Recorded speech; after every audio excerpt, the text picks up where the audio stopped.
Continuing to track Dorian's progress and its potential impact on Florida, our chief meteorologist, Steve Weigel, back with all of that in less than 5 minutes. But joining us now for a segment where many of you have been reaching out to us on social media with your questions for Steve and his team. That's right. Tonight we're trying to answer some of the ones that we keep getting over and over again as we, of course, keep our eye on the storm. Steve, one of the questions, I think we can put it up on the full screen. Jennifer from Okeechobee asked, why won't Dorian decrease in terms of its intensity? I imagine she's asking as it moves through the Bahamas. Yeah, that's a great question. And normally we would look for wind shear or interaction with mountainous areas of the islands. The Bahamas just doesn't have that. There's no wind shear expected. There's no dry air ahead of this. Water temperatures are sky high. Some of the warmest water temperatures in the entire Atlantic basin in the mid to high 80s. So this not only has nothing to go against it as far as weakening, but it has everything going for it to intensify even more. And that's the worry the next few days.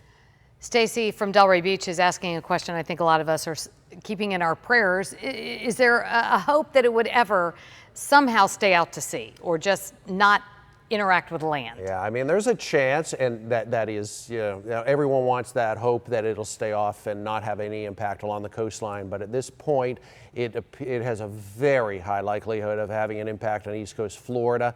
We may miss the brunt of the storm. That's still a possibility. But with a computer model after computer model bringing it in at or near our area day after day, you have to take this seriously.